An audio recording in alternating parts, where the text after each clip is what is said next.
ಎಲ್ಲರಿಗೂ ನಮಸ್ಕಾರ. Curious minds Kannada YouTube ಚಾನಲ್ಗೆ ಸ್ವಾಗತ. ನಾನು ನಿಮ್ಮ ಸೈನ್ಸ್ ಫೆಸಿಲಿಟೇಟರ್ ಪೂಜಾ. ಈ ದಿನ ಈ ವಿಡಿಯೋದಲ್ಲಿ ನಾವು 6ನೇ ತರಗತಿಯ ಮೊದಲನೇ ಅಧ್ಯಾಯ, ಅದು ವಿಜ್ಞಾನದ ಅದ್ಭುತ ಪ್ರಪಂಚ. ಸೊ ನಿಮಗೆ ಈ ಸತಿ ಹೊಸ ಟೆಕ್ಸ್ಟ್ ಬುಕ್ ಬಂದಿದೆ. ಕುತೂಹಲ ಅನ್ನೋ ಹೆಡ್ಡಿಂಗ್ ಮೇಲೆ ಆ ಟೆಕ್ಸ್ಟ್ ಬುಕ್ ಇದೆ, ಹೌದಲ್ವಾ? ಇದು ನಿಮ್ಮ ಹೊಸ ಟೆಕ್ಸ್ಟ್ ಬುಕ್ಕು, 6ನೇ ತರಗತಿಯ ಕುತೂಹಲ. ಸೊ ಪ್ರತಿಯೊಂದು ಕೂಡ ಏನು ಚಾಪ್ಟರ್ಸ್ ಇರುತ್ತೆ ಅದು ಹೊಸ ಚಾಪ್ಟರ್ಸ್ ಆಗಿಯೇ ಇರುತ್ತೆ. ಅದರಲ್ಲಿ ಮೊದಲನೇದು ವಿಜ್ಞಾನದ ಅದ್ಭುತ ಪ್ರಪಂಚ. ಹಾಗಿದ್ರೆ ಈ ಒಂದು ಪಾಠದಲ್ಲಿ ನಾವು ಏನೇನನ್ನು ಕಲಿತೀವಿ ಅದನ್ನು ನಾವು ನೋಡ್ತಾ ಹೋಗೋಣ. ಸೊ ಮೊದಲನೇದಾಗಿ ನಮ್ಮ ಸುತ್ತಮುತ್ತಲಿನ ಜಗತ್ತಿನ ಕುರಿತು ನಮಗೆ ಯಾವತ್ತಿಗೂ ಮಾನವ ಸಹಜ ಕುತೂಹಲವಿದೆ, ಹೌದಲ್ವಾ? ಇವಾಗ ನಮ್ಮ ಸುತ್ತಮುತ್ತ ಏನೇನಿದೆಯೋ ಅದ್ರ ಬಗ್ಗೆ ಎಲ್ಲ ನಮಗೆ ಕುತೂಹಲ ಇದೆ. ಹೇಗಾಯಿತು, ಇದು ಹೆಂಗೆ ಬಂತು, ಈಗ ಬೆಳಿಗ್ಗೆ ಹೇಗಾಗತ್ತೆ, ಕತ್ಲೆ ಹೇಗಾಗತ್ತೆ, ಸೂರ್ಯ ಮುಳುಗುವಾಗ ಏನಕ್ಕೆ ಆಕಾಶ ಎಲ್ಲ ಆರೆಂಜ್ ಕಲರಲ್ಲಿ ಕಾಣಿಸುತ್ತೆ, ನೀರು ಯಾಕೆ ಬ್ಲೂ ಕಲರೇ ಇದೆ ಅನ್ನೋ ಒಂದು ಹಲವಾರು ಕುತೂಹಲ, ಇಂಟ್ರೆಸ್ಟಿಂಗ್ ಫ್ಯಾಕ್ಟ್ಸ್ ನಮಗೆ ಯಾವಾಗಲೂ ಕ್ವೆಶನ್ಸು ಬೆಳೀತಾನೆ ಇರುತ್ತೆ, ಹೌದಲ್ವಾ? ನಾವು ನಮ್ಮ ಬಾಲ್ಯದಿಂದಲೇ ಪ್ರಶ್ನೆಗಳನ್ನು ಕೇಳಲು ಮತ್ತು ಸುತ್ತಮುತ್ತಲಿನ ಪ್ರದೇಶಗಳನ್ನು ಅನ್ವಯಿಸಲು ಪ್ರಾರಂಭಿಸುತ್ತೇವೆ.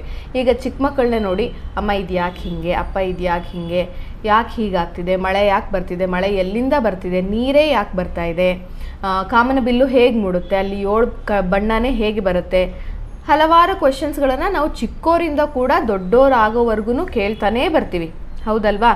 ಸ್ವಲ್ಪ ದೊಡ್ಡವರಾದಮೇಲೆ ಇವಾಗ ಜೀರ್ಣಕ್ರಿಯೆ ನಡೀತಾ ಇದೆ, ಹೌದಲ್ವಾ? ಹೇಗೆ ಅದು ನಮ್ಮ ದೇಹದ ಒಳಗಡೆ ಜೀರ್ಣಕ್ರಿಯೆ ಹೇಗೆ ನಡೆಯುತ್ತೆ, ನಾವು ಯಾಕೆ ಕಣ್ಣನ್ನು ಮಿಟುಕಿಸ್ತಾನೇ ಇರ್ತೀವಿ, ನಾವು ಯಾಕೆ ನಮ್ಮ ಹೃದಯ ಬಡಿತವನ್ನು ನಾವ್ಯಾಕೆ ಕಂಟ್ರೋಲ್ ಮಾಡೋಕ್ಕಾಗಲ್ಲ, ಸಾಕಷ್ಟು ಕ್ವೆಶನ್ಸ್ಗಳನ್ನು ನಾವು ಚಿಕ್ಕೋರಿಂದ ಹಿಡಿದು ದೊಡ್ಡೋರ್ವರೆಗೂ ಕೇಳ್ತಾನೆ ಹೋಗ್ತೀವಿ, ಹೌದಲ್ವಾ? ನೋಡಿ, ಚಿಕ್ಕ ಮಕ್ಕಳಾಗಿದ್ರು ಅಷ್ಟೇ, ಏನೋ ಒಂದು ಇರುವೆ ಹೋಗ್ತಾ ಇದೆ, ಆ ಇರುವೆನ ನಾವು ಎಲ್ಲಿಗೆ ಹೋಗ್ತಾ ಇದೆ ಅಂತ ನೋಡ್ತಾನೆ ಇರ್ತೀವಿ, ಅದು ಎಲ್ಲಿಂದ ಆಹಾರನ ಕಲೆಕ್ಟ್ ಮಾಡುತ್ತೆ ಅಂತ ನೋಡ್ತೀವಿ. ಪ್ರತಿಯೊಂದು ಚಿಕ್ಕೋರಿಂದ ಕೂಡ ಆ ಕ್ವೆಶನ್ಸ್ ಸ್ಟಾರ್ಟ್ ಆಗ್ತಾ ಇರುತ್ತೆ.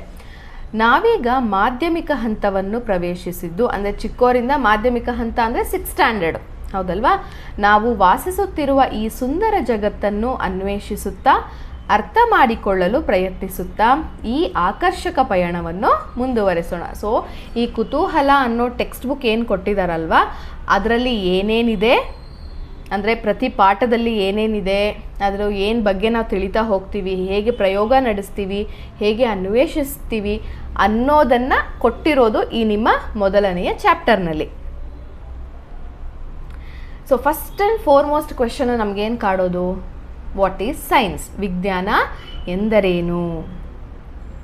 ವಿಜ್ಞಾನವು ನಾವು ವಾಸಿಸುತ್ತಿರುವ ಜಗತ್ತನ್ನು ಅರ್ಥ ಮಾಡಿಕೊಳ್ಳಲು ಮತ್ತು ಈ ಬ್ರಹ್ಮಾಂಡದ ರಹಸ್ಯಗಳನ್ನು ಹೊರಗೆಡಲು ಆಲೋಚಿಸುವ, ವೀಕ್ಷಿಸುವ ಮತ್ತು ಕಾರ್ಯ ನಡೆಸುವ ವಿಧಾನವಾಗಿದೆ. ಫಸ್ಟ್ ಸೈನ್ಸ್ ಅಂದರೆ ಏನಪ್ಪ? ಈ ನಮ್ಮ ಸುತ್ತಮುತ್ತ ಏನು ನಡೀತಾ ಇದೆಯಲ್ಲ ಅದನ್ನು ನಾವು ಅರ್ಥ ಮಾಡ್ಕೊಳ್ಳೋದು, ಹೌದಲ್ವಾ? ಹೇಗೆ ಅರ್ಥ ಮಾಡ್ಕೋತೀವಿ? ಕ್ವೆಶನ್ಸನ್ನು ಕೇಳ್ತೀವಿ, ಆಲೋಚಿಸ್ತೀವಿ, ಮತ್ತು ನೋಡ್ತೀವಿ, ವೀಕ್ಷಿಸ್ತೀವಿ, ಏನಾಗ್ತಿದೆ, ಇದು ಈ ಒಂದು ಪ್ರಕ್ರಿಯೆ ನಡೀತಾ ಇದೆ ಅನ್ನುವಾಗ ಏನಾಗ್ತಾ ಇದೆ ಅಲ್ಲಿ ಆ್ಯಕ್ಚುಲಿ ಅನ್ನೋದನ್ನು ಕೂಡ ನಾವು ವೀಕ್ಷಿಸ್ತೀವಿ. ಮತ್ತು ವೀಕ್ಷಿಸಿದಾದ್ಮೇಲೆ ಏನು ಮಾಡ್ತೀವಿ, ಓಕೆ ಈ ಒಂದು ಪ್ರಕ್ರಿಯೆ ನಡೆಯುವಾಗ ಹೀಗೆಲ್ಲ ಆಯಿತು ಅನ್ನೋ ಕಾರ್ಯವನ್ನು ಕೂಡ ನಾವೇನು ಮಾಡ್ತೀವಿ, ವಿಧಾನಗಳನ್ನು ಪಟ್ಟಿ ಮಾಡ್ಕೋತೀವಿ. ಅದೇ ವಿಜ್ಞಾನ ಅಂದರೆ. ಸೊ ನಮ್ಮ ಸುತ್ತಮುತ್ತಲಿನ ಒಂದು ಪ್ರಯೋಗಗಳು ಅಥವಾ ನಡೀತಿರುವಂತಹ ಚೇಂಜಸ್ನ ಅರ್ಥ ಮಾಡಿಕೊಳ್ಳೋದು. ಹೇಗೆ ಅರ್ಥ ಮಾಡ್ಕೊಳ್ಳೋದು? ಅನ್ವೇಷಿಸ್ತೀವಿ, ಆಲೋಚಿಸ್ತೀವಿ, ಕ್ವೆಶನ್ಸ್ ಕೇಳ್ತೀವಿ ಮತ್ತು ವಿಧಾನಗಳನ್ನು ಪಟ್ಟಿ ಮಾಡ್ತಾ ಹೋಗ್ತೀವಿ. ನಾವು ಪ್ರಶ್ನೆಗಳನ್ನು ಕೇಳ್ತೀವಿ, ಹೌದಲ್ವಾ? ಜಗತ್ತನ್ನು ಅನ್ವೇಷಿಸುತ್ತೇವೆ ಮತ್ತು ವಸ್ತುಗಳು ಹೇಗೆ ಕಾರ್ಯನಿರ್ವಹಿಸುತ್ತವೆ ಎಂಬುದನ್ನು ಅರ್ಥ ಮಾಡಿಕೊಳ್ಳಲು ಪ್ರಯತ್ನಿಸುತ್ತೇವೆ. ಇದೆಲ್ಲದಕ್ಕೂ ಪ್ರಮುಖವಾಗಿ ಕುತೂಹಲವಿರಬೇಕು. ಸೊ ನಮಗೇನಿರಬೇಕು? ಕ್ಯೂರಿಯಾಸಿಟಿ ಇರಬೇಕು. ಫಸ್ಟು ಏನಕ್ಕೆ ಇದು ನಡೀತಾ ಇದೆ ತಿಳ್ಕೋಬೇಕು ಅನ್ನೋ ಕ್ಯೂರಿಯಾಸಿಟಿ ಇದ್ದರೆ ಮಾತ್ರ ನಾವು ಅದನ್ನು ಪ್ರಶ್ನಿಸಬಹುದು, ಪ್ರಯೋಗಿಸಬಹುದು, ಅರ್ಥ ಮಾಡ್ಕೊಳ್ಬಹುದು ಮತ್ತು ವಿಧಾನಗಳನ್ನು ಪಟ್ಟಿ ಮಾಡ್ತಾ ಹೋಗಿ. ಅಯ್ಯೋ ಇಂಟ್ರೆಸ್ಟೇ ಇಲ್ಲ, ಏನಕ್ಕೋ ಒಂದು ನಡೀತಾ ಇದೆ ಬಿಡಪ್ಪ, ನಮಗೆ ಯಾಕದು, ಅದ್ರ ಪಾಡಿಗೆ ಅದು ನಡೀತಾ ಇದೆ ಅಂತ ನಾವೇನಾದರೂ ಬಿಟ್ಟರೆ ಅದನ್ನು ಅರ್ಥ ಮಾಡ್ಕೊಳ್ಳೋದು ಅಥವಾ ತಿಳ್ಕೊಳ್ಳುವಂತಹ ಒಂದು ಆಸಕ್ತಿನೇ ನಮಗೆ ಇರೋದಿಲ್ಲ. ಅದನ್ನು ಅರ್ಥ ಮಾಡ್ಕೊಳ್ಳೋ ಗೋಜಿಗೆ ನಾವು ಹೋಗೋದಿಲ್ಲ. ಬಿಡು, ಹೆಂಗೋ ನಡೀತಾ ಇದೆ, ನಡೀಲಿ ಅನ್ನೋ ಥರ ಆಗುತ್ತೆ. ಆ ಒಂದು ಇಂಟ್ರೆಸ್ಟ್, ಕ್ಯೂರಿಯಾಸಿಟಿ, ಕುತೂಹಲ ಇದ್ದರೆ ಮಾತ್ರ ನಾವು ಸೈನ್ಸನ್ನು ಓದಲಿಕ್ಕೆ ಸಾಧ್ಯ ಆಗುತ್ತೆ. ಓದಲಿಕ್ಕೆ ಅನ್ನೋದಕ್ಕಿಂತ ಅರ್ಥ ಮಾಡ್ಕೊಳ್ಳೋದಕ್ಕೆ, ನಮ್ಮ ಸುತ್ತಮುತ್ತ ಏನಾಗ್ತಿದೆ ಅಂತ ಅರ್ಥ ಮಾಡ್ಕೊಳ್ಳೋದಕ್ಕೆ ಸಾಧ್ಯ ಆಗತ್ತೆ.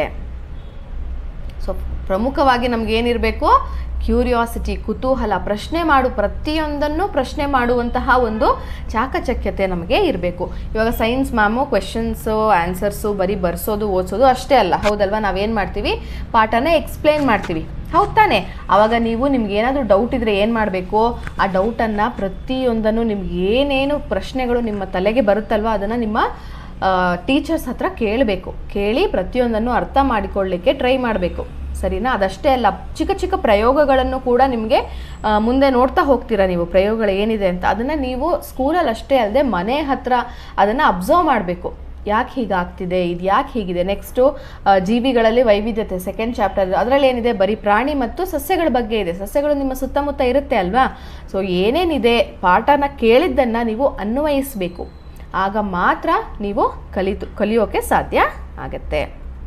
ಹಾಗೆ ಮುಂದೆ ನೋಡ್ತಾ ಹೋದರೆ, ಮರಳಿನ ಸಣ್ಣ ಕಣಗಳಿರಲಿ ಅಥವಾ ಬೃಹತ್ ಪರ್ವತಗಳೇ ಇರಲಿ, ಹುಲ್ಲಿನ ಎಲೆ ಅಥವಾ ವಿಶಾಲ ಅರಣ್ಯವನ್ನೇ ಅಧ್ಯಯನ ಮಾಡುತ್ತಿರಲಿ, ಅಲ್ಲಿ ಅನ್ವೇಷಣೆಗೆ ಏನಾದರೂ ಹೊಸತು ಇದ್ದೇ ಇರುತ್ತದೆ ಹಾಗೂ ಆವಿಷ್ಕರಿಸುವುದು ರೋಮಾಂಚನಕಾರಿಯಾಗಿರುತ್ತದೆ. ನಿಮಗೆ ಪ್ರತಿಯೊಂದು ಗೊತ್ತಿದೆ ಅಂತ ಖಂಡಿತ ಇಲ್ಲ, ಹೌದಲ್ವಾ? ಒಂದು ಸಣ್ಣ ಮರಳಿನ ಕಣಗಳಿರಬಹುದು, ದೊಡ್ಡ ದೊಡ್ಡ ಪರ್ವತಗಳೇ ಇರಬಹುದು, ಒಂದು ಹುಲ್ಲಿನ ಎಲೆನೇ ಇರಲಿ ಅಥವಾ ಒಂದು ವಿಶಾಲವಾದ ಕಾಡೇ ಇರಲಿ, ಅಲ್ಲಿ ಅನ್ವಯಿಸೋದಕ್ಕೂ ಏನಿರುತ್ತೆ? ಅನ್ವೇಷಣೆ ಮಾಡೋದಕ್ಕೆ ಏನೋ ಒಂದು ವಿಷಯ ಇದ್ದೇ ಇರುತ್ತೆ. ಯಾಕೆ ಎಲ್ಲ ಮರಗಿಡಗಳು ಹಸಿರಾಗಿವೆ, ಆಮೇಲೆ ಎಲೆಗಳಲ್ಲಿರುವ ವಿನ್ಯಾಸಗಳು ಯಾಕೆ ಹೀಗಿವೆ, ಅದರ ಬೇರುಗಳ ವಿಧ ಯಾವುದು, ಹಣ್ಣು ಯಾವ ಥರ ಬಿಡುತ್ತೆ, ಹೂವು ಯಾವ ಥರ ಇರುತ್ತೆ, ಪ್ರತಿಯೊಂದಕ್ಕೂ ಕ್ವೆಶನ್ಸ್ ಇರುತ್ತೆ. ಮತ್ತು ಅನ್ವೇಷಣೆ ಆವಿಷ್ಕಾರ ಮಾಡೋದು ಕೂಡ ಏನಿರುತ್ತೆ?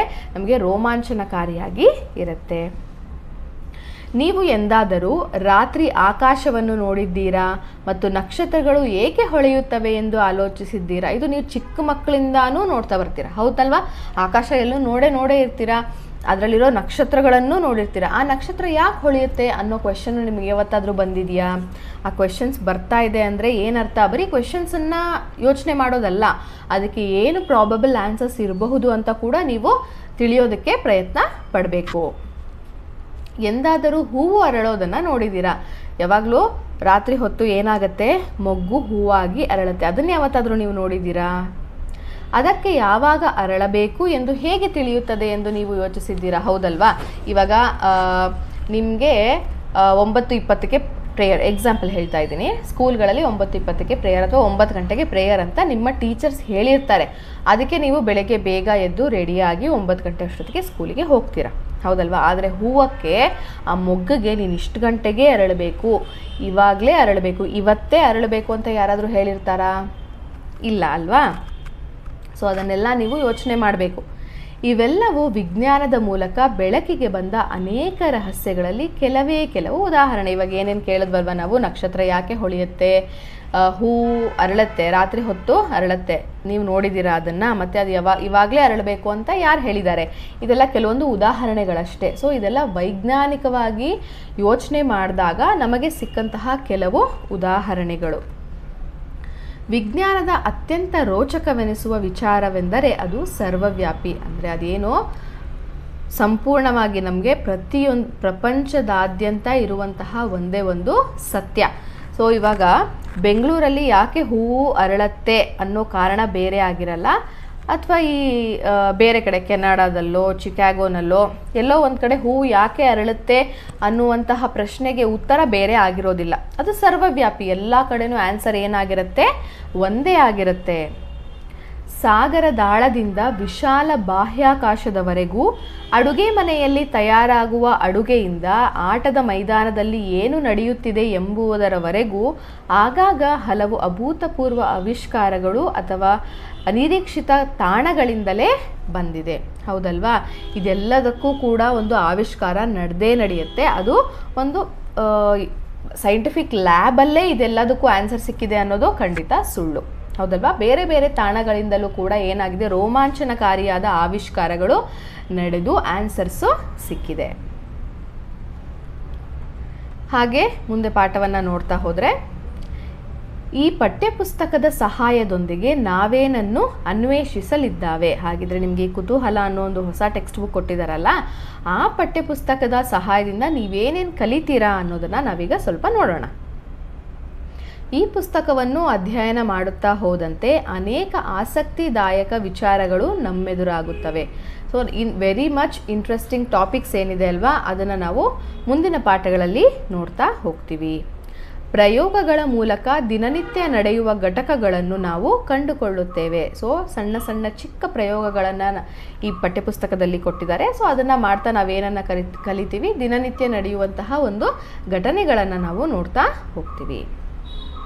ಹಾಗೆ ಮುಂದೆ ಭೂಗ್ರಹದ ಬಗ್ಗೆ ಹೆಚ್ಚಾಗಿ ತಿಳಿಯುತ್ತಾ ನಮ್ಮ ಯಾತ್ರೆಯನ್ನು ಆರಂಭಿಸೋಣ. So first and foremost topic ಏನಿದೆ ಗೊತ್ತಾ, ಇಲ್ಲಿ ನಮ್ಮ ಗ್ರಹ. ಯಾವುದರಲ್ಲಿ ನಾವು ಯಾವ ಗ್ರಹದಲ್ಲಿ ಬದುಕ್ತಾ ಇರೋದು? ಭೂಮಿ, ಹೌದಲ್ವಾ? ಭೂಗ್ರಹದೊಂದಿಗೆ ನಾವಿಲ್ಲಿ ಸ್ಟಾರ್ಟ್ ಮಾಡೋಣ. ಜೀವದ ಇರುವಿಕೆಯನ್ನು ಬೆಂಬಲಿಸುವ ಏಕೈಕ ಗ್ರಹ ಮತ್ತು ಅದು ನಾವು ರಕ್ಷಿಸಲೇಬೇಕಾದ ಪರಿಸರವನ್ನು ಹೊಂದಿದೆ. ಸೊ ಭೂಗ್ರಹ ಏನಾಗಿದೆ, ಜೀವಿಗಳು ಇರುವಂತಹ ಒಂದೇ ಒಂದು ಗ್ರಹ ಯಾವುದು? ಭೂಮಿ, ಹೌದಲ್ವಾ? ಮತ್ತು ಅದರ ಪರಿಸರವನ್ನು ನಾವೇನು ಮಾಡಬೇಕು? ರಕ್ಷಿಸಬೇಕು. ಭೂಮಿಯ ಮೇಲೆ ಅದ್ಭುತವಾದ ಜೀವ ವೈವಿಧ್ಯತೆ ಇದೆ. ಸಸ್ಯಗಳು ಮತ್ತು ಪ್ರಾಣಿಗಳು ಈ ಗ್ರಹದ ವಿವಿಧ ಪ್ರದೇಶಗಳಲ್ಲಿ ಬದುಕುಳಿಯಲು ಮತ್ತು ಅಭಿವೃದ್ಧಿ ಹೊಂದಲು ಸಮರ್ಥವಾಗಿವೆ. ಏನಕ್ಕೆ ಭೂಮಿಯಲ್ಲಿ ಮಾತ್ರ ಜೀವಿಗಳು ಇರೋದು? ಏನಕ್ಕಂದರೆ ಅದರ ಒಂದು ಪರಿಸರ ಸಸ್ಯಗಳಾಗಿರಲಿ ಪ್ರಾಣಿಗಳಾಗಿರಲಿ ಬದುಕೋದಕ್ಕೆ ಏನು ಮಾಡುತ್ತೆ? ಹೆಲ್ಪ್ ಮಾಡುತ್ತೆ, ಹೌದಲ್ವಾ? ಆದ್ದರಿಂದ ಮಾತ್ರ ಭೂಮಿಯಲ್ಲಿ ಮಾತ್ರ ಜೀವಿಗಳು ಇರೋದು.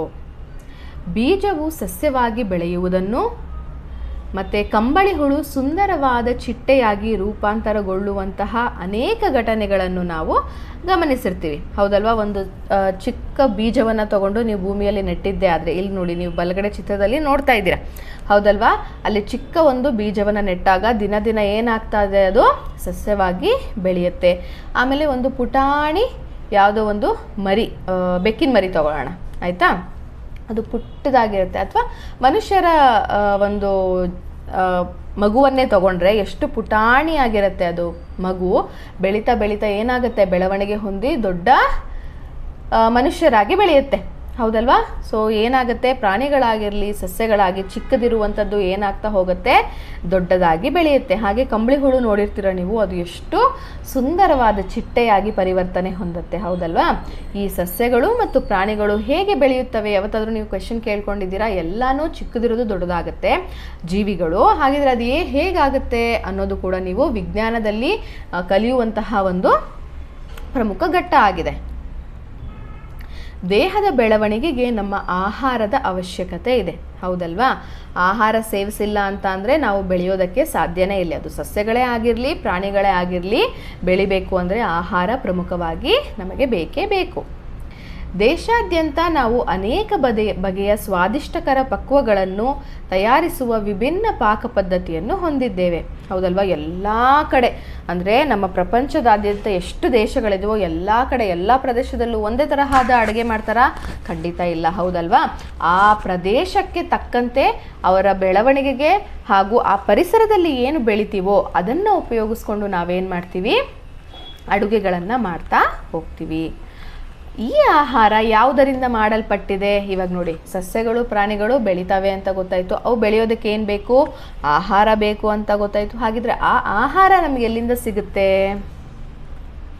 ನಾವೀಗ ನೋಡೋಣ. ಬದುಕಲು ನಮಗೆ ಆಹಾರದ ಜೊತೆಗೆ ನೀರು ಬೇಕು. ಸೊ ಇದೊಂದು ಕ್ವೆಶ್ಚನ್ ನಿಮಗೆ ಗೊತ್ತಾಯ್ತಲ್ವ? ಆ ಆಹಾರ ಬೇಕು. ಹಾಗಿದ್ರೆ ಆಹಾರ ಎಲ್ಲಿಂದ ಸಿಗುತ್ತೆ? ಅದನ್ನು ಕೂಡ ನೀವು ಈ ಟೆಕ್ಸ್ಟ್ ಬುಕ್ನಲ್ಲಿ ಪಾಠದಲ್ಲಿ ಕಲಿತೀರಾ. ನೆಕ್ಸ್ಟು, ಬದುಕಲು ನಮಗೆ ಆಹಾರದ ಜೊತೆಗೆ ನೀರು ಬೇಕು, ಹೌದಲ್ವಾ? ಎಷ್ಟು ನೀರಾಡಿಕೆ ಆಗ್ತಾನೇ ಇರುತ್ತೆ ಈ ಬೇಸಿಗೆನಲ್ಲಿ, ಹೌದಲ್ವಾ? ಸೊ ಆಹಾರ ಜೊತೆಗೆ ನಮಗೇನು ಬೇಕು? ನೀರು ಕೂಡ ಬೇಕು. ನೀರಿಗೆ ಮೂಲ ಆಧಾರ ಮಳೆ. ಸೊ ನಿಮಗೆ ನೀರು ಎಲ್ಲಿಂದ ಸಿಗುತ್ತೆ ಅಂತ ಅಂದರೆ ನೀವೇನೇನು ಹೇಳ್ತೀರಪ್ಪ?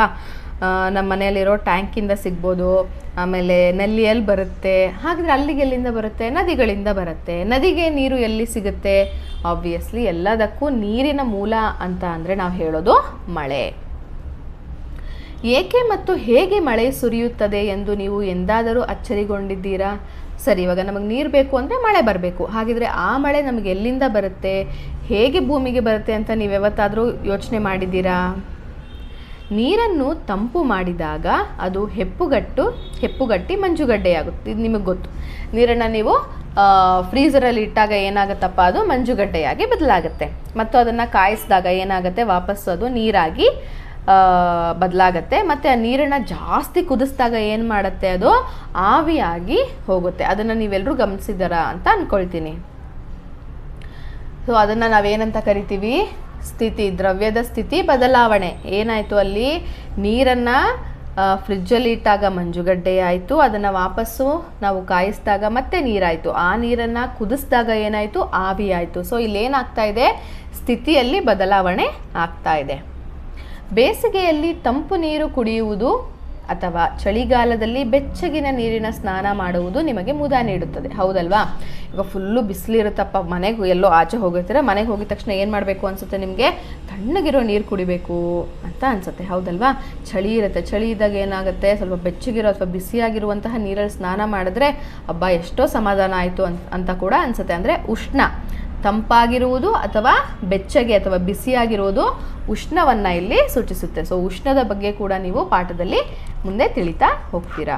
ನೆಕ್ಸ್ಟು, ಬಿಸಿ ಅಥವಾ ತಂಪನ್ನು ನಾವು ಹೇಗೆ ಅರ್ಥ ಮಾಡಿಕೊಳ್ಳುತ್ತೇವೆ? ಸೊ ನಮಗೆ ಹೆಂಗೆ ಗೊತ್ತಾಗುತ್ತೆ ಈ ನೀರು ಬಿಸಿಯಾಗಿದೆ, ಈ ನೀರು ತಂಪಾಗಿದೆ ಅಂತ ನಮಗೆ ಹೇಗೆ ಗೊತ್ತಾಗುತ್ತೆ? ಅದನ್ನು ಕೂಡ ನೀವು ಮುಂದೆ ಪಾಠದಲ್ಲಿ ಕಲಿತಾ ಹೋಗ್ತೀರಾ. ಅಂದರೆ ಒಂದೇ ಪಾಠ ಅಲ್ಲ, ಇದಕ್ಕೋಸ್ಕರ ಬೇರೆ ಬೇರೆ ಪಾಠಗಳಿದೆ. ನಮ್ಮ ಸುತ್ತಲೂ ಹಲವು ವಿಭಿನ್ನ ವಸ್ತುಗಳಿವೆ. ಒಂದೇ ತರಹದ ವಸ್ತು ಇದೆಯಾ ನಿಮ್ಮ ಸುತ್ತಮುತ್ತ ಮಕ್ಕಳ? ಇಲ್ಲ ಅಲ್ವಾ? ಬೇರೆ ಬೇರೆ ಥರನಾದ ವಸ್ತುಗಳನ್ನು ನೀವು ನೋಡ್ತೀರಾ. ಇವಾಗ ಎಕ್ಸಾಂಪಲೇ ನೋಡೋಣ, ಆಯಿತಾ? ಇವಾಗ ಈ ಓಲೆ ಮಾಡಿರುವಂಥದ್ದು ಏನಾಗಿರುತ್ತೆ, ಬೇರೆ ಒಂದು ವಸ್ತುವಿನಿಂದ.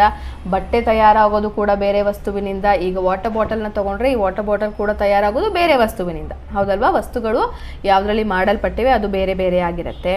ನಾವು ಬರೆಯುವ ಕಾಗದ, ಅಂದರೆ ನಾವು ಬರಿತೀವಲ್ವ ಪೇಪರು, ಅದು ಲೋಹದ ಕೀ. ದೆನ್ ಪ್ಲಾಸ್ಟಿಕ್ ಅಳತೆ ಪಟ್ಟಿ, ಅಂದರೆ ನೀವು ಯೂಸ್ ಮಾಡ್ತೀರಲ್ವ ಸ್ಕೇಲು, ಅದು. ಮತ್ತು ನಮ್ಮ ಪೆಟ್ಟಿಗೆಯಲ್ಲಿರುವ ಅಳಿಸುವ ರಬ್ಬರ್, ಇರೇಸರ್ ಯೂಸ್ ಮಾಡ್ತಿರಲ್ಲ ಅದು. ಡಬ್ಬಿಗೆ ಮುಚ್ಚಳವನ್ನು ಬಂಧಿಸುವ ಅಯಸ್ಕಾಂತ, ಸೊ ಮ್ಯಾಗ್ನೆಟ್ಸು. ನೀವು ಜಾಮೆಟ್ರಿ ಬಾಕ್ಸಲ್ಲಿ ಇವಾಗ ನೋಡ್ತೀರಾ, ಹಿಂಗೆ ಕ್ಲೋಸ್ ಮಾಡಿದ ತಕ್ಷಣ ಟಕ್ ಅಂತ ಅಂಟ್ಕೊಳ್ಳುತ್ತೆ, ಹೌದಲ್ವಾ? ಅದು ಯಾವುದರಿಂದ ಆಗಿರೋದು? ಅಯಸ್ಕಾಂತ, ಮ್ಯಾಗ್ನೆಟ್ಟಿಂದ ಆಗಿರೋದು. ನಾವು ಧರಿಸುವ ಬಟ್ಟೆ ಆಗಿರಲಿ, ಹಾಲು ಕುಡಿಯುವ ಲೋಟ, ಅದು ಗ್ಲಾಸ್ ಆದರೂ ಆಗಿರಬಹುದು ಅಥವಾ ಮೆಟಲ್ ಆದರೂ ಆಗಿರಬಹುದು, ಮತ್ತು ಅನೇಕ ಇತರ ವಸ್ತುಗಳು. ಸೊ ಈ ಎಲ್ಲ ವಸ್ತುಗಳು ಒಂದೇ ಒಂದು ವಸ್ತುವಿನಿಂದ ಮಾಡಲ್ಪಟ್ಟಿದೆಯಾ? ಖಂಡಿತ ಇಲ್ಲ. ಯಾವ ವಸ್ತುವಿನಿಂದ ಮಾಡಲ್ಪಟ್ಟಿದೆ? ಅವು ವಿಭಿನ್ನ ವಸ್ತುಗಳಿಂದಾಗಿದೆಯೇ? ಅಂದರೆ ಬೇರೆ ಬೇರೆ ವಸ್ತುಗಳಿಂದ ಆಗಿದೆ. ಇವಾಗ ಪೇಪರು, ಸ್ಕೇಲು, ಮ್ಯಾಗ್ನೆಟ್, ಬಟ್ಟೆ, ಈ ನಾಲ್ಕು ಕೂಡ ಒಂದೇ ವಸ್ತುವಿನಿಂದ ತಯಾರಿಸೋದಕ್ಕಾಗತ್ತಾ? ಇಲ್ಲ. ಸೊ ಬೇರೆ ಬೇರೆ ವಸ್ತುಗಳಿಂದ ಅದು ಮಾಡಲ್ಪಟ್ಟಿವೆ. ನಾವು ಈ ವಿಭಿನ್ನ ವಸ್ತುಗಳನ್ನು ಒಂದರಿಂದ ಮತ್ತೊಂದನ್ನು ಹೇಗೆ ಪ್ರತ್ಯೇಕಿಸುತ್ತೇವೆ? ಸೊ ಇದನ್ನು ನಾವು ಒಂದು ಚಾಪ್ಟರಲ್ಲಿ ಕಲಿತೀವಿ. ವಸ್ತುಗಳನ್ನು ಹೇಗೆ ವಿಂಗಡಿಸೋದು ಅನ್ನೋದನ್ನು ನಾವು ಒಂದು ಚಾಪ್ಟರಲ್ಲಿ ಕಲಿತೀವಿ. ನೆಕ್ಸ್ಟ್, ನಮ್ಮ ಪ್ರಶ್ನೆಗಳಿಗೆ ಉತ್ತರಗಳನ್ನು ನಮ್ಮಷ್ಟಕ್ಕೆ ನಾವೇ ಕಂಡುಕೊಳ್ಳಲು ಹೇಗೆ ಪ್ರಯತ್ನಿಸಬಹುದು? ಇವಾಗ ಏನೋ ಒಂದು ಕ್ವೆಶನ್ ನಮ್ಮ ತಲೆಗೆ ಬಂದಿದೆ, ಸೊ ಅದಕ್ಕೆ ನಮ್ಮಷ್ಟಕ್ಕೆ ನಾವೇ ಹೇಗೆ ಉತ್ತರನ ಕಂಡುಕೊಳ್ಳೋದು? ಆ ಕೆಲವೊಂದು ಸ್ಟೆಪ್ಸನ್ನು ನೋಡೋಣ. ನಿಮ್ಮ ಲೇಖನಿ ಬರೆಯುವುದನ್ನು ನಿಲ್ಲಿಸಿದರೆ ನೀವೇನು ಮಾಡಿ? ಫಾರ್ ಎಕ್ಸಾಂಪಲ್ ಇಲ್ಲಿ ಕೊಟ್ಟಿರೋದು, ನಿಮ್ಮ ಪೆನ್ ಏನು ಮಾಡುತ್ತಪ್ಪ, ಸಡನ್ನಾಗಿ ಬರೆಯೋದನ್ನೇ ಸ್ಟಾಪ್ ಮಾಡಿಬಿಡತ್ತೆ ಅಂತ ಅಂದ್ಕೊಳ್ಳೋಣ, ಆಯಿತಾ? ಫಸ್ಟ್ ನಿಮ್ಮ ಕ್ವೆಶನ್ ಏನು ಬರುತ್ತೋ, ಯಾಕೆ ಈ ಪೆನ್ ಬರಿತಾ ಇದ್ದೆ, ಸಡನ್ನಾಗಿ ಯಾಕೆ ಸ್ಟಾಪ್ ಆಯಿತು, ಯಾಕೆ ಬರೆಯೋದು ನಿಂತು ಹೋಯಿತು ಅಂತ ಅನ್ನೋ ಪ್ರಶ್ನೆ ನಿಮಗೆ ಮೊದಲಿಗೆ ಬರುತ್ತೆ, ಹೌದಲ್ವ? ನಿಮ್ಮನ್ನು ನೀವೇ ಕೇಳ್ಕೊತೀರಾ. ಏನು ಮಾಡ್ತೀರಾ ಆವಾಗ? ಫಸ್ಟ್ ಏನು ಬರುತ್ತೆ, ಓ ಯಾಕೋ ಬರಿತಾ ಇಲ್ಲ, ಹಾಗಿದ್ರೆ ಇಂಕ್ ಖಾಲಿ ಆಗಿರಬಹುದು, ಶಾಯಿ ಮುಗಿದಿರಬಹುದು ಅಂತ ನಿಮ್ಮಷ್ಟಕ್ಕೆ ನೀವೇ ಅಂದ್ಕೊಳ್ತೀರಾ. ನಂತರ ನೀವು ಲೇಖನಿಯನ್ನು ತೆರೆದು ಶಾಹಿಯ ರೀಫಿಲನ್ನು ರೀಫಿಲ್ ತೆಗೆದು ಏನು ಮಾಡ್ತೀರಾ, ಇಂಕ್ ಖಾಲಿ ಆಗಿದೆಯಾ ಇಲ್ವಾ ಅಂತ ಟೆಸ್ಟ್ ಮಾಡ್ತೀರಾ, ಅಲ್ವಾ? ಅದು ನೀವು ಫಸ್ಟು ಊಹೆ ಪಟ್ರಿ, ಪೆನ್ ಬರಿತಾ ಇಲ್ಲ, ಯಾಕೆ ಬರಿತಾ ಇಲ್ಲ ಅನ್ನೋ ಕ್ವೆಶನ್ ಬಂದಿದ ತಕ್ಷಣ ಓಕೆ ಮೇ ಬಿ ಇಂಕ್ ಖಾಲಿ ಆಗಿರಬಹುದು ಅಂತ ನಿಮಗೆ ನೀವೇ ಊಹಿಸ್ಕೋತೀರಾ. ಅದನ್ನು ನಿಮ್ಮ ಊಹೆನ ಪರೀಕ್ಷೆ ಮಾಡ್ಕೋಬೇಕಲ್ವ? ಅವಾಗ ಏನು ಮಾಡ್ತೀರಾ, ರೀಫಿಲನ್ನು ತೆಗೆದು ಇಂಕ್ ಇದೆಯಾ ಅಥವಾ ಖಾಲಿ ಆಗಿದೆಯಾ ಅಂತ ಟೆಸ್ಟ್ ಮಾಡ್ತೀರಾ. ಅದು ಖಾಲಿ ಆಗಿದ್ರೆ ನೀವೇನು ಊಹೆ ಪಟ್ರಲ್ವ ಅದು ಕರೆಕ್ಟ್ ಆಗಿರುತ್ತೆ. ಇಲ್ಲ ಅಂತಂದರೆ ಏನು ಮಾಡ್ತೀರಾ, ನೀವು ಬೇರೆ ಏನಾಗಿರಬಹುದು ಅಂತ ಟೆಸ್ಟ್ ಮಾಡ್ತೀರಾ. ಹೌದಲ್ವಾ? ಒಂದು ವೇಳೆ ಶಾಯಿ ಖಾಲಿ ಆಗದಿದ್ದರೆ ನೀವು ಏನಂತ ಯೋಚನೆ ಮಾಡ್ತೀರಾ, ಬೇರೆ ಏನು ಯೋಚನೆ ಬರ್ಬೋದು? ರೀಫಿಲ್ ತೆಗೆದು ನೋಡಿದಾಗ ಅದರಲ್ಲಿ ಇನ್ನೂ ಇಂಕ್ ಇರುತ್ತೆ, ಆದರೆ ಯಾಕೆ ಬರೀತಿಲ್ಲ ಅಂದರೆ ಏನು ಮಾಡ್ಬೋದು, ಮೇ ಬಿ ಏನೋ ಇಂಕು ಗಟ್ಟಿ ಆಗೋಯ್ತೇನೋ, ಅಥವಾ ನಿಬ್ಬೇನಿರುತ್ತಲ್ಲ ನಿಬ್ಬಿಂದ ಮೇ ಬಿ ಇಂಕು ಮುಂದೆ ಪಾಸ್ ಆಗ್ತಿಲ್ವೇನೋ. ಹೀಗೆ ಪ್ರತಿಯೊಂದನ್ನು ಕ್ವೆಶನ್ಸ್ ಏನು ಮಾಡ್ತೀರಾ ನೀವು ನೋಡ್ತಾ ಹೋಗ್ತೀರಾ. ಬಹುಶಃ ಶಾಯಿ ಒಣಗಿರಬಹುದೇನೋ ಅಂದರೆ ಇಂಕ್ ಏನಾದರೂ ಗಟ್ಟಿ ಆಗಿರ್ಬೋದಾ, ಒಣಗಿರ್ಬೋದಾ ಅನ್ನೋದು ನೆಕ್ಸ್ಟ್ ಬರುತ್ತೆ ನಿಮಗೆ. ಅವಾಗ ಏನು ಮಾಡಬೇಕು, ಚೆನ್ನಾಗಿ ಆ ರಿಫಿಲನ್ನು ಏನು ಮಾಡ್ತೀರಾ ನೀವು ಉಜ್ತೀರಾ. ಸೊ ನಿಮ್ಮ ಇವಾಗ ಹಿಂಗೆ ಉಜ್ಜಿದ್ರೆ ಏನಾಗುತ್ತಪ್ಪ, ಕೈ ಉಜ್ಜಿದ್ರೆ ಬಿಸಿ ಆಗುತ್ತೆ. ಹೌದಲ್ವಾ? ಆ ಬಿಸಿಯಿಂದ ಆ ಶಾಯಿ ವಾಪಸ್ಸು ಲಿಕ್ವಿಡ್ ಆಗಿ ಕನ್ವರ್ಟ್ ಆಗಿ ಮತ್ತೆ ಬರಿಬಹುದಾ ಅನ್ನೋದನ್ನು ನೀವೇನು ಮಾಡ್ತೀರಾ, ಟೆಸ್ಟ್ ಮಾಡ್ತೀರಾ. ಹೌದಲ್ವಾ? ಸೊ ಹೀಗೆ ನಾವು ವಿಜ್ಞಾನದಲ್ಲಿ ಏನು ಮಾಡ್ತೀವಿ, ಫಸ್ಟ್ ಏನೋ ಒಂದು ಪ್ರಶ್ನೆ ಬಂತು ಅಂದರೆ ಅದು ಏನಾಗಿರಬಹುದು ಅನ್ನೋ ಕ್ವಶನ್ ಫಸ್ಟ್ ಬರುತ್ತೆ ನಮಗೆ. ಅದರಿಂದ ನಾವೇನು ಮಾಡ್ತೀವಿ, ಒಂದು ಆನ್ಸರ್ ಮೇ ಬಿ ಈ ಥರ ಇರಬಹುದು ಅನ್ನೋ ಒಂದು ಆನ್ಸರನ್ನು ಊಹೆ ಮಾಡ್ತೀವಿ. ಊಹೆ ಮಾಡಿದ್ದನ್ನು ನಾವೇನು ಮಾಡ್ತೀವಿ, ಪರೀಕ್ಷಿಸ್ತೀವಿ. ಪರೀಕ್ಷೆ ಕರೆಕ್ಟ್ ಆಗಿದ್ರೆ, ಆನ್ಸರ್ ಕರೆಕ್ಟಾಗಿ ಬಂದರೆ ಊಹೆ ಕರೆಕ್ಟಾಗಿರುತ್ತೆ. ಇಲ್ಲಾಂದರೆ ಮತ್ತೆ ಇನ್ನೊಂದು ಊಹೆ ಮಾಡ್ತೀವಿ, ಮತ್ತೆ ಪ್ರಯೋಗ ಮಾಡ್ತೀವಿ, ಪರೀಕ್ಷಿಸ್ತೀವಿ. ಸೊ ಇದನ್ನೇ ನಾವೇನಂತ ಕರಿತೀವಿ, ವಿಜ್ಞಾನದ ವಿವಿಧ ಸ್ಟೆಪ್ಗಳು ಓಕೆ ಅಂತ ಕರಿತೀವಿ. ವಿಜ್ಞಾನವು ನಿಖರವಾಗಿ ಹೀಗೆಯೇ ಕೆಲಸ ಮಾಡುತ್ತೆ. ಇವಾಗ ನೀವು ಹೆಂಗೆ ಟೆಸ್ಟ್ ಮಾಡಿದ್ರಲ್ವಾ, ಪೆನ್ ಬರಿತಾ ಇದೆಯೋ ಇಲ್ವೋ ಅಂತ ನೋಡೋದಕ್ಕೆ, ಬರಿತಾ ಇಲ್ಲ ಅನ್ನೋದಕ್ಕೆ ಎಷ್ಟೊಂದು ಟೆಸ್ಟ್ ಮಾಡಿದ್ರಲ್ವಾ, ಹಾಗೆಯೇ ನಾವು ವಿಜ್ಞಾನಕ್ಕೂ ಕೂಡ ಪ್ರಶ್ನೆಗಳ ಮೂಲಕ ಕಂಡುಕೊಳ್ತೀವಿ ಉತ್ತರನ. ನೀವು ನಿಮ್ಮ ಪೆನ್ ಏಕೆ ಬರೆಯುವುದನ್ನು ನಿಲ್ಲಿಸಿತು ಎನ್ನುವುದನ್ನು ಕಂಡುಕೊಳ್ಳಲು ಪ್ರಯತ್ನಿಸಿದ ಮಾರ್ಗ ವೈಜ್ಞಾನಿಕ ವಿಧಾನಕ್ಕೆ ಒಂದು ಉದಾಹರಣೆಯಾಗಿದೆ. ಸೊ ಅದು ಏನದು ನೀವು ಸ್ಟೆಪ್ಸ್ ಫಾಲೋ ಮಾಡಿದ್ರಲ್ವಾ, ಅದನ್ನು ನಾವು ವೈಜ್ಞಾನಿಕ ವಿಧಾನ ಅಂತ ಕರಿತೀವಿ. ಹಾಗಿದ್ರೆ ಈಗ ಒಂದು ಚಟುವಟಿಕೆ ನಾವು ಆಲೋಚನೆ ಮಾಡಿ ಬರಿಬೇಕು. ಏನದು ನೋಡೋಣ.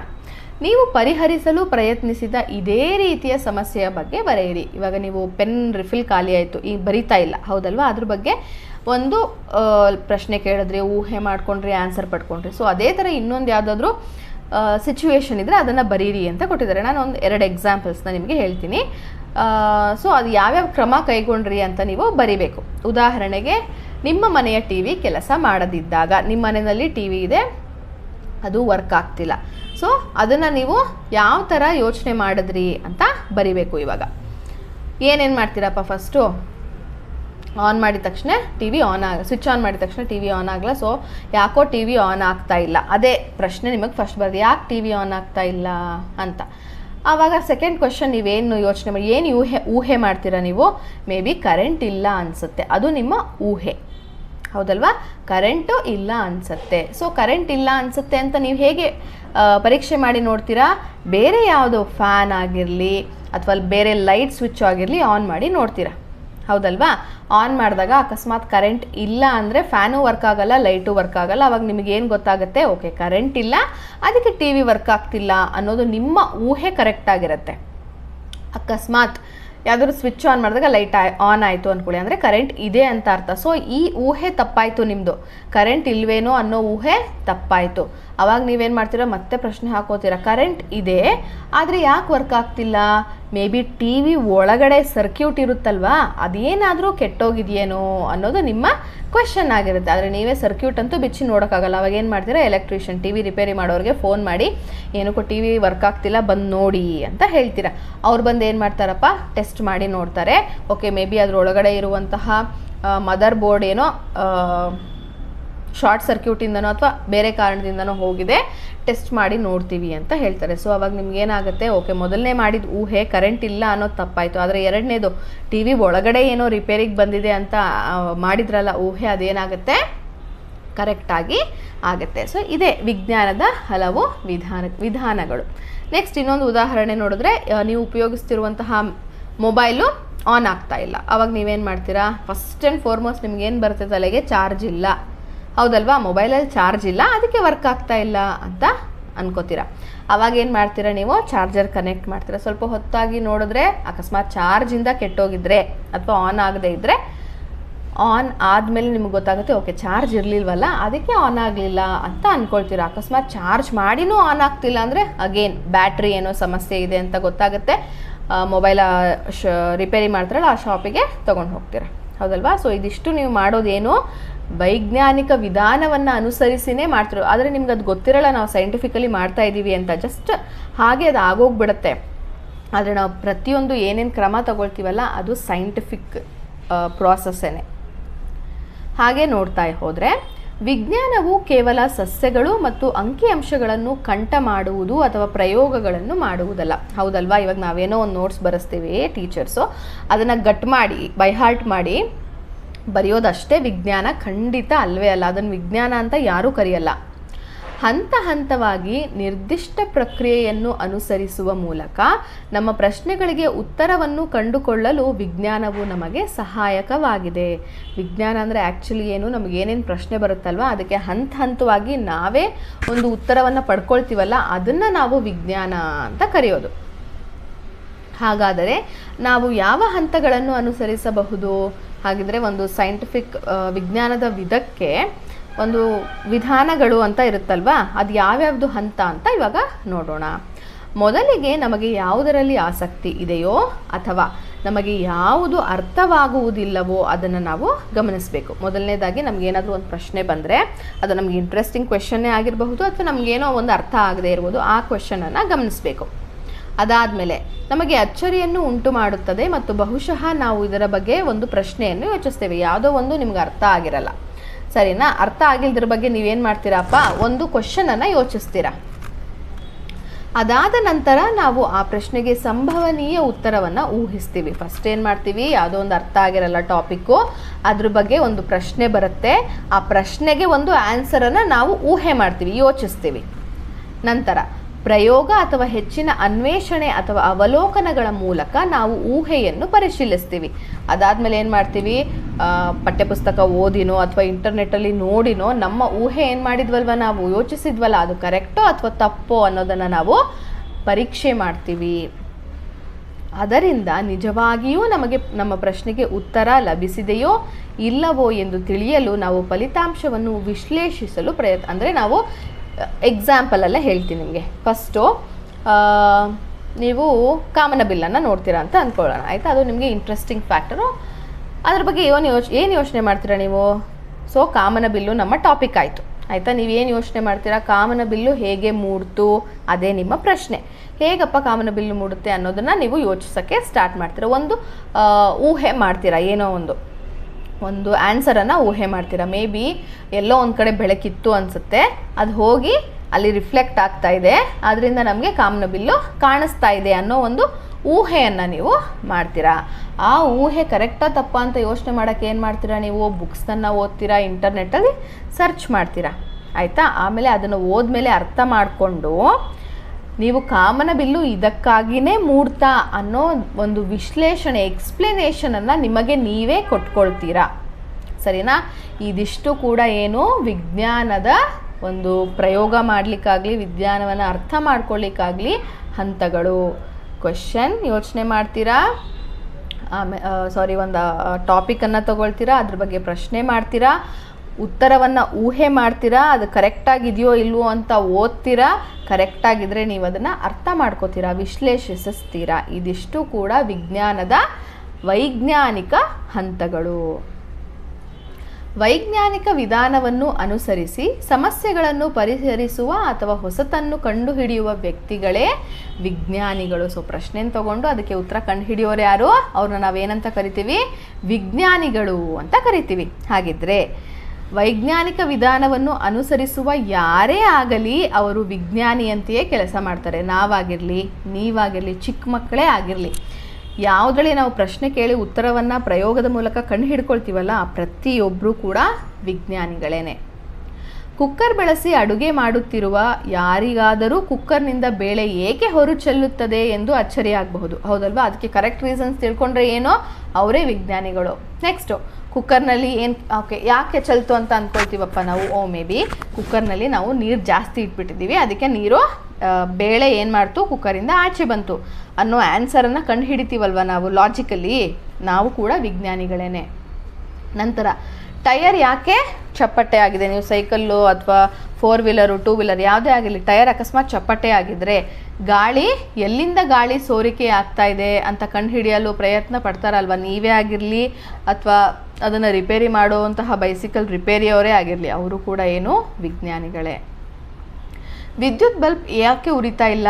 ಸಮಸ್ಯೆ ಬಲ್ಬ್ನಲ್ಲಿದೆಯೋ ಅಥವಾ ಆ ಒತ್ತುಗುಂಡಿಯಲ್ಲಿದೆಯೋ ಎಂದು ಕಂಡುಹಿಡಿಯಲು ಪ್ರಯತ್ನಿಸುವ ಎಲೆಕ್ಟ್ರಿಷಿಯನ್ ಬಗ್ಗೆ ಯೋಚಿಸಿ. ಸೊ ಇವರೆಲ್ಲ ಅಡುಗೆ ಮಾಡೋರಾಗಿರಲಿ, ಸೈಕಲ್ ಅಥವಾ ಯಾವುದೇ ಒಂದು ವೆಹಿಕಲ್ನ ರಿಪೇರಿ ಮಾಡೋರಾಗಿರಲಿ, ಎಲೆಕ್ಟ್ರಿಷಿಯನ್ ಆಗಿರಲಿ, ಡಾಕ್ಟ್ರ್ ಆಗಲಿ, ಇವರೆಲ್ಲರೂ ಏನು ಒಂದು ಸಮಸ್ಯೆ ಇದೆ ಅದಕ್ಕೆ ಪ್ರಶ್ನೆಯನ್ನು ಹಾಕಿ ಉತ್ತರವನ್ನು ಅವರೇ ಕಂಡು ಹಿಡಿತಾರೆ. ಸೊ ಅವರು ಕೂಡ ಏನು ವಿಜ್ಞಾನಿಗಳೇ.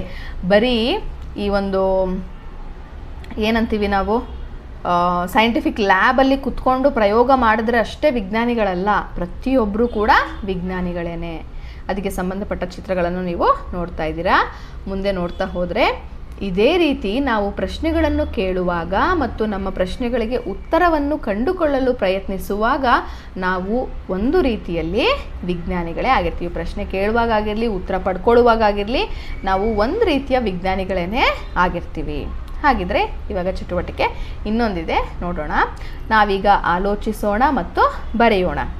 ದೈನಂದಿನ ಬದುಕಿನಲ್ಲಿ ವ್ಯಕ್ತಿಯೊಬ್ಬರು ವೈಜ್ಞಾನಿಕ ವಿಧಾನವನ್ನು ಅನುಸರಿಸುತ್ತಿದ್ದಾರೆ ಎಂದುಕೊಳ್ಳುವ ಒಂದೇ ಒಂದು ಸನ್ನಿವೇಶವನ್ನು ನೀವು ಇವಾಗ ಬರಿಬೇಕು. ನಾನು ಒಂದು ಎಕ್ಸಾಂಪಲನ್ನು ಕೊಡ್ತೀನಿ. ವ್ಯಕ್ತಿಯೊಬ್ಬರು ಮಲಗುವ ದಿಕ್ಕು. ಇವಾಗ ನಿಮ್ಮ ಮನೆಯಲ್ಲೇ ನೋಡಿ, ಆಯಿತಾ? ದೊಡ್ಡವ್ರು ಏನು ಹೇಳ್ತಾರೆ ಗೊತ್ತಾ? ಯಾವುದೇ ಕಾರಣಕ್ಕೂ ಉತ್ತರ ದಿಕ್ಕಿಗೆ ತಲೆ ಹಾಕಿ ಮಲಗಬೇಡಿ, ನಾರ್ತ್ಗೆ ತಲೆ ಹಾಕಿ ಮಲಗಬೇಡಿ, ಪೂರ್ವಕ್ಕೆ ಮಲಗಿ ಅಂತ ಹೇಳ್ತಾರೆ. ಏನಾದರೂ ಅದಕ್ಕೆ ಸೈಂಟಿಫಿಕ್ ರೀಸನ್ ಇದೆಯಾ?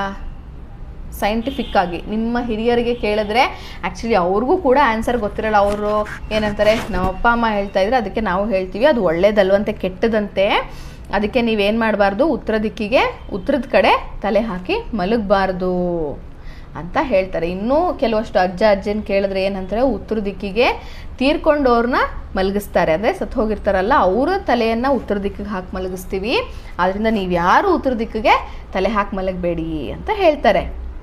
ಆದರೆ ನಿಜವಾದ ಒಂದು ಸೈಂಟಿಫಿಕಲಿ ನಾವು ತಿಳ್ಕೊಳ್ತಾ ಹೋದರೆ ಏನು ಆನ್ಸರ್ ಅಂತ ಹೇಳ್ತೀನಿ ನೋಡಿ. ಸೊ ಫಸ್ಟು ಯಾರಾದರೂ ನಿಮಗೆ ಹೇಳ್ತಾರೆ ಮನೆಯಲ್ಲಿ, ಪುಟ್ಟ ನಾರ್ತ್ಗೆ ಅಂದರೆ ಉತ್ತರಕ್ಕೆ ತಲೆ ಹಾಕಿ ಮಲ್ಕೋಬೇಡ ಅಂತ. ಸೊ ಫಸ್ಟ್ ನಿಮ್ಗೇನು ಇದು ಆಗುತ್ತೆ, ನಿಮ್ಗೆ ಅರ್ಥ ಆಗಲ್ಲ, ಯಾಕೆ ಉತ್ತರ ದಿಕ್ಕಿಗೆ ತಲೆ ಹಾಕಿ ಮಲಗಬಾರ್ದು ಹಿಂಗೆ ಹೇಳಿದ್ರಲ್ಲ. ನೆಕ್ಸ್ಟು ನೀವೇ ಕ್ವೆಶನ್ ಮಾಡ್ತೀರಾ, ಏನಾಗುತ್ತೆ ಉತ್ತರ ದಿಕ್ಕಿಗೆ ತಲೆ ಹಾಕಿ ಮಲಗಿದ್ರೆ ಏನಾಗುತ್ತೆ ಅಂತ ಒಂದು ಕ್ವೆಶನ್ ಬರುತ್ತೆ. ನೀವು ಊಹೆ ಮಾಡ್ಬೋದು, ಏನಾಗಬಹುದು, ಅಕಸ್ಮಾತ್ ಏನಾದರೂ ಉತ್ತರ ದಿಕ್ಕಿಗೆ ತಲೆ ಹಾಕಿ ಮಲಗಿದ್ರೆ ಉಸಿರಾಡೋಕ್ಕಾಗದೇ ಇರ್ಬೋದಾ ಅಂತ ನಿಮಗೆ ಒಂದು ಯೋಚನೆ ಬರಬಹುದು. ಆವಾಗ ನೀವೇನು ಮಾಡ್ತೀರಾ, ಕೆಲವೊಂದು ಬುಕ್ಗಳಾಗಲಿ ಅಥವಾ ಇಂಟರ್ನೆಟ್ಟಲ್ಲೇ ಸರ್ಚ್ ಮಾಡೋಕ್ಕೆ ಸ್ಟಾರ್ಟ್ ಮಾಡ್ತೀರಾ. ಆವಾಗ ನೀವು ಊಹಿಸಿದಂತಹ ಉತ್ತರ ಕರೆಕ್ಟಾಗಿದೆಯೋ ತಪ್ಪಾಗಿದೆಯೋ ಅಂತ ತಿಳ್ಕೊಳ್ಳೋ ಪ್ರಯತ್ನವನ್ನು ಕೂಡ ನೀವು ಮಾಡ್ತೀರಾ. ಆ್ಯಕ್ಚುಯಲ್ ರೀಸನ್ ಏನು ಗೊತ್ತಾ, ನೀವು ಅಯಸ್ಕಾಂತವನ್ನು ತಗೊಂಡ್ರೆ ಅದಕ್ಕೆ north pole and south pole, ಉತ್ತರ ಧ್ರುವ ಹಾಗೂ ದಕ್ಷಿಣ ಧ್ರುವ ಇರುತ್ತೆ, ಹೌದಲ್ವಾ? ನಿಮಗೆ ಗೊತ್ತಿದ್ದರೆ ನಮ್ಮ ಭೂಮಿಯು ಕೂಡ ಏನು ಒಂದು ಅಯಸ್ಕಾಂತ, ಅದಕ್ಕೂ ಉತ್ತರ ಧ್ರುವ ಇದೆ ಹಾಗೂ ದಕ್ಷಿಣ ಧ್ರುವ ಇದೆ. ಅದೇ ಒಂದು ಪೊಸಿಷನ್ ಅಂದರೆ ನಾರ್ತ್ ಆ್ಯಂಡ್ ಸೌತ್, ಉತ್ತರ ದಿಕ್ಕಿಗೆ ನೀವೇನಾದರೂ ತಲೆ ಹಾಕಿ ಮಲಗಿದ್ರೆ ಏನಾಗುತ್ತೆ ಗೊತ್ತಾ, ನಮ್ಮ ದೇಹದಲ್ಲಿರುವಂತಹ ರಕ್ತ ಪರಿಚಲನೆ ಸರಿಯಾಗಿ ಆಗೋದಿಲ್ಲ. ಅಂದರೆ ತಲೆಯಿಂದ ಕೆಳಭಾಗಕ್ಕೆ ಆಗಿರಲಿ ಆ ಥರ ರಕ್ತ ಹೇಗೆ ಪರಿಚಲಿಸ್ತಾ ಇರುತ್ತಲ್ವ, ಕರೆಕ್ಟಾಗಿ ಅದು ಚಲನೆ ಆಗಲ್ಲ, ಏರುಪೇರಾಗುತ್ತೆ. ಕರೆಕ್ಟಾಗಿ ನಮ್ಮ ತಲೆಗೆ ರಕ್ತ ಹೆಚ್ಚಾಗಿ ಚಲಿಸಿ ಬೇರೆ ಭಾಗಗಳಿಗೆ ದೊರಕಲಿಲ್ಲ ಅಂದರೂ ಆಕ್ಸಿಜನ್ನೇ ಸಿಗಲ್ಲ, ಹೌದಲ್ವಾ? ಆದ್ದರಿಂದ ನಾವು ಉತ್ತರ ದಿಕ್ಕಿಗೆ ತಲೆ ಹಾಕಿ ಯಾವತ್ತೂ ಕೂಡ ಮಲಗಬಾರ್ದು. ಇದು ಸೈಂಟಿಫಿಕ್ ರೀಸನಿಂಗ್ ಅಂತ ನಾವು ಹೇಳ್ತೀವಿ. ಸೈಂಟಿಫಿಕ್ ರೀಸನಿಂಗು ಅದನ್ನು ಆನ್ಸರ್ನ ಪಡ್ಕೊಳ್ಳೋದು ಏನು, ಸೈಂಟಿಫಿಕ್ ಸ್ಟೆಪ್ಸ್, ವೈಜ್ಞಾನಿಕ ವಿಧಾನ. ಹಾಗೆ ನೋಡ್ತಾ ಹೋದರೆ ನಮ್ಮ ದಿನನಿತ್ಯದ ಜೀವನದಲ್ಲಿ ಅನೇಕ ಸನ್ನಿವೇಶಗಳಲ್ಲಿ ನಾವು ವೈಜ್ಞಾನಿಕ ವಿಧಾನವನ್ನು ಅನ್ವಯಿಸ್ತೀವಿ. ವಿಜ್ಞಾನದ ಕಲಿಕೆಗೆ ಬೇಕಾದ ಮೊದಲ ಮತ್ತು ಅತಿ ಮುಖ್ಯವಾದ ಗುಣವೆಂದರೆ ಕುತೂಹಲಗಳಾಗಿರುತ್ತವೆ. ಅಂದರೆ ನಮಗೆ ಕ್ಯೂರಿಯಾಸಿಟಿ ಇರಬೇಕು, ತಿಳ್ಕೋಬೇಕು ಅಂತ. ಉತ್ತರ ದಿಕ್ಕಿಗೆ ಮಲ್ಕೋಬೇಡ ಅಂತ ತಕ್ಷಣ ಸರಿ ಬಿಡು, ನಮ್ಮ ಅಪ್ಪ ಹೇಳಿದರೆ ಉತ್ತರ ದಿಕ್ಕಿಗೆ ಮಲಗೋದು ಬೇಡ ಅಂತ ನಾವು ಬಿಟ್ಬಿಟ್ರೆ ಅದು ನಿಮಗೆ ಕುತೂಹಲನೂ ಇರಲ್ಲ, ಅದರ ರೀಸನ್ನು ನಿಮಗೆ ಗೊತ್ತಾಗಲ್ಲ, ನೀವು ಸೈಂಟಿಫಿಕ್ ಟೆಂಪರ್ಮೆಂಟ್ ಕೂಡ ನೀವು ಬೆಳೆಸ್ಕೊಳ್ಳಲ್ಲ. ನಿಮ್ಮ ಸುತ್ತಮುತ್ತಲಿನ ಪ್ರದೇಶಗಳನ್ನು ಸೂಕ್ಷ್ಮವಾಗಿ ಅವಲೋಕಿಸುವ ಗುಣವುಳ್ಳವರಾಗಿರಬೇಕು. ಏನಾದರೂ ಒಂದು ಚಿಕ್ಕ ಚಿಕ್ಕ ಸಂಗತಿಗಳು ನಡೆದರೂ ಅದನ್ನು ತಿಳ್ಕೋಬೇಕು ಅನ್ನೋ ಕ್ಯೂರಿಯಾಸಿಟಿ ನಿಮಗೆ ಮೊದಲನೆಯದಾಗಿ ಇರಬೇಕು. ಕುತೂಹಲಗಳಾಗಿದ್ದಾಗ ನಾವು ಪ್ರಶ್ನೆಗಳನ್ನು ಕೇಳಲು ಪ್ರಾರಂಭಿಸುತ್ತೇವೆ. ಹೇಗೆ, ಏಕೆ ಎಂದು ಕೇಳುತ್ತೇವೆ. ಫಸ್ಟ್ ಕ್ಯೂರಿಯಾಸಿಟಿ ಇದ್ದರೆ ಇದು ಯಾಕಾಯಿತು, ಇದು ಹೇಗಾಯಿತು ಅಂತ ಕೇಳುವಂತಹ ಮನೋಭಾವನೆಯನ್ನು ನಾವು ಬೆಳೆಸ್ಕೋಬೇಕು. ಹಾಗೆಯೇ ಇನ್ನೊಂದು ಆ್ಯಕ್ಟಿವಿಟಿ ಕೊಟ್ಟಿದ್ದಾರೆ, ಚಟುವಟಿಕೆ 1.3. ನಾವೀಗ ಆಲೋಚಿಸೋಣ ಮತ್ತು ಬರೆಯೋಣ. ಒಂದು ವೇಳೆ ನೀವು ಯಾವುದರ ಕುರಿತೇ ಆಗಲಿ ಏಕೆ ಎಂಬ ಪ್ರಶ್ನೆ ಕೇಳ ಬಯಸಿದರೆ ನೀವು ಏನೆಂದು ಕೇಳುವಿರಿ? ಇವಾಗ ಯಾವುದಾದ್ರೂ ಒಂದು ವಿಷಯಕ್ಕೆ ಇದು ಯಾಕೆ ಹೀಗೆ ಅಂತ ಕೇಳಬೇಕು ಅಂದರೆ ಯಾವ ವಿಷಯ ಆಗಿರುತ್ತೆ ನೀವೇ ಯೋಚಿಸ್ಬೇಕು. ಇವಾಗ ಆಯಿತಾ, ಇದು ಯಾಕೆ ಹೀಗೆ ನಡೀತಾ ಇದೆ ಅಂತ ತಿಳ್ಕೊಬೇಕಂದ್ರೆ ಅದರ ಒಂದು ವಿಷಯದ ಬಗ್ಗೆ ಯೋಚನೆ ಮಾಡಿ. ನೆಕ್ಸ್ಟು, ನಿಮ್ಮ ಪ್ರಶ್ನೆಗೆ ನೀವು ಉತ್ತರವನ್ನು ಹೇಗೆ ಕಂಡುಕೊಳ್ಳುತ್ತೀರಿ ಎಂದು ಬರೆಯಲು ಪ್ರಯತ್ನಿಸಿ. ಸೊ ಫಸ್ಟು ಇದು ಯಾಕೆ ಹೀಗೆ ನಡೀತಾ ಇದೆ ಅಂತ ತಿಳ್ಕೊಬೇಕು ಅನ್ನೋ ಪ್ರಶ್ನೆ ಬಂದಾಗ ಅದರ ಉತ್ತರವನ್ನು ಹೇಗೆ ಕಂಡು ಹಿಡಿತೀರಾ ಅಂತ ಕೂಡ ನೀವು ಬರಿಬೇಕು. ಅಪರೂಪಕ್ಕೊಮ್ಮೆ ಏಕಾಂಗಿಯಾಗಿ ವೈಜ್ಞಾನಿಕ ಆವಿಷ್ಕಾರಗಳು ಕೂಡ ಸಂಭವಿಸುತ್ತವೆ. ವಿಜ್ಞಾನಿಗಳು ಎಲ್ಲರೂ ಗುಂಪಾಗೇ ಕೂತು ಆನ್ಸರ್ಸ್ನ ಕಂಡು ಹಿಡಿದಿದ್ದಾರೆ ಅನ್ನೋದು ಖಂಡಿತ ಅಲ್ಲ. ಒಬ್ಬೊಬ್ಬರೇ ಇದ್ದಾಗಲೂ ಕೂಡ ಎಷ್ಟೊಂದು ಆವಿಷ್ಕಾರ ಮಾಡಿದಂತಹ ಉತ್ತರಗಳು ಸಿಕ್ಕಿದೆ ನಮಗೆ. ನೆಕ್ಸ್ಟು, ಪ್ರಪಂಚಾದ್ಯಂತ ವಿಜ್ಞಾನಿಗಳು ಜೊತೆಯಾಗಿ ದೊಡ್ಡ ತಂಡಗಳಲ್ಲಿ ಕೆಲಸ ಮಾಡುತ್ತಾರೆ. ಆದ್ದರಿಂದ ನಿಮಗೆ ಉತ್ತರವನ್ನು ಕಂಡುಹಿಡಿಯಲು ಸಾಧ್ಯವಾಗ್ತಾ ಇಲ್ಲ ಅನ್ನೋದಾದರೆ ಸಹಾಯ ಮಾಡುವಂತೆ ನಿಮ್ಮ ಸ್ನೇಹಿತರನ್ನಾಗಲಿ ಅಥವಾ ನಿಮ್ಮ ಟೀಚರ್ಸ್ನಾಗಲಿ ನೀವು ಕೇಳಬಹುದು. ಗುಂಪಿನಲ್ಲೇ ಉತ್ತರ ಸಿಗುತ್ತೆ ಅಂತನೂ ಇಲ್ಲ. ಬರೀ ಒಬ್ಬೊಬ್ಬರೇ ಕೂತು ಎಷ್ಟೇ ಯೋಚನೆ ಮಾಡಿದ್ರು ನಮ್ಗೆ ಆನ್ಸರ್ ಸಿಗ್ತಾ ಇಲ್ಲ ಅಂತಂದರೆ ಬರೀ ತಲೆ ಕೆಡಿಸ್ಕೋಬೇಕು ಅಂತ ಇಲ್ಲ. ನಿಮ್ಮ ಫ್ರೆಂಡ್ಸ್ನಾಗಲಿ, ನಿಮ್ಮ ಟೀಚರ್ಸ್ನಾಗಲಿ, ನಿಮ್ಮ ಪೇರೆಂಟ್ಸ್ನಾಗಲಿ ನೀವು ಕೇಳಬಹುದು. ಸಹಭಾಗಿತ್ವದ ಅನ್ವೇಷಣೆ ಯಾವಾಗಲೂ ಹೆಚ್ಚು ಮುದ ನೀಡುತ್ತದೆ. ಇವಾಗ ಒಬ್ಬರು ಕಂಡು ಹಿಡಿಯೋ ಬದಲು ಒಂದು 2-3 ಜನ ಅದ್ರ ಬಗ್ಗೆ ಯೋಚಿಸ್ತಾ ಇದ್ದೀರಾ ಅಂತ ಆದರೆ ಅವ್ರ ಯೋಚನೆನೂ ಸ್ವಲ್ಪ ತಗೋತೀರಾ, ಇವ್ರ ಯೋಚನೆನೂ ಸ್ವಲ್ಪ ತಗೋತೀರಾ. ಸೊ ಎಲ್ಲರೂ ಒಟ್ಟಿಗೆ ಯೋಚನೆ ಮಾಡಿದಾಗ ಏನಾಗುತ್ತೆ, ನಿಮಗೆ ಒಳ್ಳೆಯ ರಿಸಲ್ಟ್ಸು ಆದಷ್ಟು ಬೇಗ ಸಿಗುತ್ತೆ. ಮಕ್ಕಳು ಮಳೆಯನ್ನು ಆನಂದಿಸುವಂತೆಯೇ ವಿಜ್ಞಾನವೂ ಕೂಡ ಅದೇ ರೀತಿಯ ಆಹ್ಲಾದಕರ ಅನ್ವೇಷಣೆಯಂತೆ. ಇವಾಗ ನೀವು ಮಳೆ ಬಂದ ತಕ್ಷಣ ಎಷ್ಟು ಚೆನ್ನಾಗಿ ಹೋಗಿ ಆಟ ಆಡ್ತೀರಲ್ವ, ಹಾಗೆಯೇ ನಿಮ್ಮ ಪ್ರಶ್ನೆಗೆ ಉತ್ತರ ಸಿಕ್ಕಾಗ ನಿಮ್ಗಾಗೋ ಖುಷಿನೇ ಬೇರೆ. ನಿಮ್ಮ ಈ ವೈಜ್ಞಾನಿಕ ಯಾನವನ್ನು ಆನಂದಿಸಿ ಅನ್ವೇಷಿಸುತ್ತಲೇ ಇರಿ ಮತ್ತು ಬ್ರಹ್ಮಾಂಡದ ಅದ್ಭುತ ಕೌತುಕಗಳ ಬಗ್ಗೆ ಆಲೋಚಿಸುವುದು ಮತ್ತು ಪ್ರಶ್ನೆಗಳನ್ನು ಕೇಳುವುದನ್ನು ಎಂದಿಗೂ ಕೂಡ ನೀವು ನಿಲ್ಲಿಸಬಾರ್ದು. ನಿಮ್ಮ ಸುತ್ತಮುತ್ತ ನಡೆಯೋ ಪ್ರತಿಯೊಂದು ಘಟನೆಗಳ ಬಗ್ಗೆ ಪ್ರಶ್ನೆಗಳನ್ನು ನೀವು ಕೇಳಿ ಅದರ ಉತ್ತರವನ್ನು ತಿಳ್ಕೊಳ್ಳುವಂತಹ ಪ್ರಯತ್ನ ನೀವು ಮಾಡಬೇಕು. ಬುದ್ಧಿವಂತರಾಗಬೇಕು ಎಂದರೆ ನೀವು ಏಕೆ ಎಂದು ಪ್ರಶ್ನಿಸುವ ಗುಣವನ್ನು ಮೈಗೂಡಿಸಿಕೊಳ್ಳಬೇಕು. ಸೈನ್ಸ್ ಅಂದರೆ ಏನು ಗೊತ್ತಾ?